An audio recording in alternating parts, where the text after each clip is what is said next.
want to talk about pioneers of the Nigerian music industry. What do you know about them? There are so many pioneers. Where can we start from? There are so many. Oh yeah, name one. Fela Anikulapo, Bongo Sikwe. So because me, I know that people knows all these people. There are so many. All right. Yes, Awenu. So many. We have so many. Yes. It's true. There are so many. A whole lot of people. Fashek. They are the ones who started. Yes. You know, if we look at our traditional instruments, looking at them from our gongon, to talking drums, yes, and so on and so forth. You see that we as a people have always loved music. We have our own traditional. Yes, we have our own indigenous music. Before the Ogene. Yes, we have the. We have this local. Yes. Pot drum. Okay, no, Ekwe is not. Ekwe is not that pot drum. We also had this. It looked like. Oh yeah. But they will not do.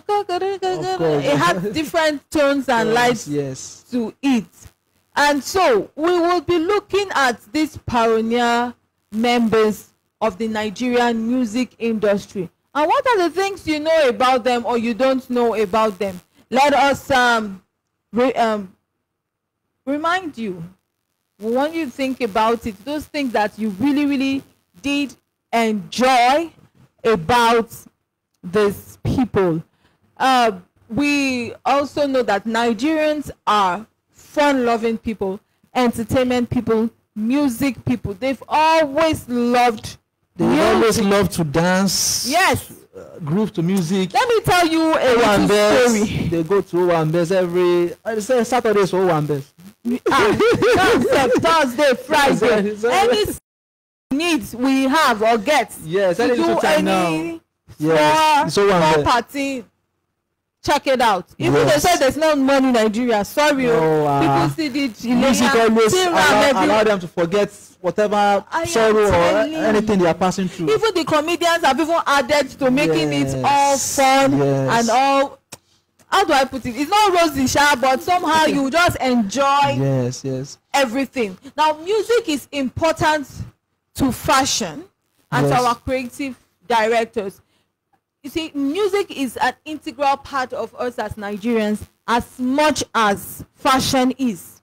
Let's put it that way. And we have different musical sides. We from our shakere to our gongon, to talking drum, to the talking drum, to our bata, different to the ekwe, to the flute. Yes. You know, to the way people would lift their bodies to dance, stamp their feet. These are styles that we enjoy, and from their dances, you can easily depict where those people are coming from. Yes, like the bata you mentioned. You know, it's a Yoruba of course. dance. It's a Yoruba song, Yoruba dance. So you can easily. But music generally brings all the tribes together. Yes, now unify or unite them. Of course. Yes. Now, we want to give you a taste of creativity and range with various amazing performances that maybe you've enjoyed, maybe from pioneering jazz to high life to juju to Afrobeat to reggae, to an Afrobeat beat artist. A whole lot of things for your perusal and enjoyment. And now, we should be able to tell them those that are pioneer of different genre of this music. Of course. And we know that these styles are not just enjoyed by Nigerian audiences. All over the world. They are also enjoyed. And people have even taken that Afrobeat beyond Africa. Exactly. Like, they sample some music like and Davido, Whiskey, Burna Boy. Yes. They sing and you see all the white or black musicians, black Americans grooving and dancing to Afrobeat songs. Yes. Before we say our white man don't know how to dance our dance, but right now, give them leg work. Yes. They are good. Or leg I saw a white man the other day. I was like, this white man go beat person for dance now. Whoa. All right, we have said that our popular. It would be a shame if a white man should beat you to your own. And that means you were not learning now. You have to learn. I will bring a white man for you that knows how to do leg work. So we finish you there. I have to learn. All right, popular music genres enjoyed by Nigerians are now globally accepted. Include jazz, include high life, include juju, include Afrobeat, reggae, and other ones. Fela Kuti. Yes, Fela that name can never be erased when it comes to music or Afrobeat in Nigeria. He was instrumental in the adoption of jazz and Afrobeat. Funny enough, he was told to go and study medicine, but he refused. And he gave us medicine in music. Okay, he gave us medicine in music. Yes. He refused. He refused what his parents told him, that because all his siblings, they are doctors.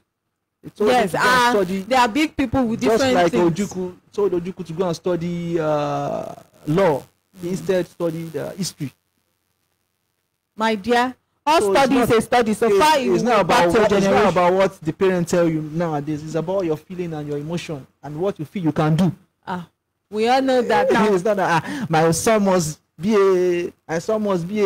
Yes. Now, earlier in history, traditional Nigerian music arose for a functional purpose. Let's say there was a naming ceremony, a wedding ceremony, special societal gatherings, or maybe at the village square they had to celebrate a particular festival or something. You see that it was often performed. Yes, we have music often performed to mark these rituals. You see also that agriculture was functional back then. Consequently, workers in field and canoes used work songs. You see, just as how the black Americans would sing while they are working in the field. Those, slaves. Yes, or while they are plucking, during the days of the slave trade. You see them singing. While they work and it had a particular rhythm to their work. Yes. It even makes the work faster and easier. You see, they forget the tediousness of the job. And maybe they hoe, maybe they cut according to the rhythm of the song. Now we see these workers in the field and canoe use work songs to motivate themselves. Of course. Now when northern farmers worked on each other's farms, the host was expected to supply musicians to do what? Just to make the heart merry. The musicians would sing praises of his clients and the rest of the cooperating farmers so that it can motivate them. Now, Yorubas traditionally use music for social, cultural expressions. Musicians played all sorts of social and formal events.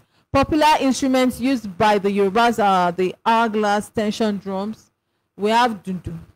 We have kettle drums, gudu gudu.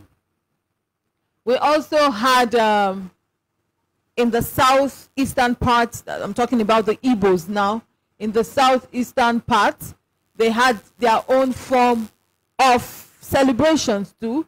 Their sports, their leisure, most importantly by historians, they recount stories to others. The Igbo people play various folk instruments, such as the album. Sometimes they even use song to tell stories. Yes, that's what they do. Yes. Such as the lute, the flutes, the xylophones. I talked about the xylophone. Yes. When I was little, we see the xylophone in different colors. We say, I hit here, can you hear the door? It sounds maybe heavier or lighter here compared to this. Somehow that would make sounds. But all were, the Igbo instruments were made with metal. So the hollow sound, yes, you get the different sounds on it. We had slit drums, we had the udus. These instruments played a very important role in the development of Nigerian high life. Now, the most notable instruments of the Hausa people back then is the kakaki. I remember AIT. Kakaki, the African boys. That show. They would play, they would. Yes, kakaki. It looks like a very long trumpet. Very long. It's not a trumpet though. It has a very narrow body and a wide end mouth. Now, a 2 meter long trumpet. Okay, it's a trumpet. I used to think trumpet, but that is their own kind of trumpet. That's locally made trumpet. Yes.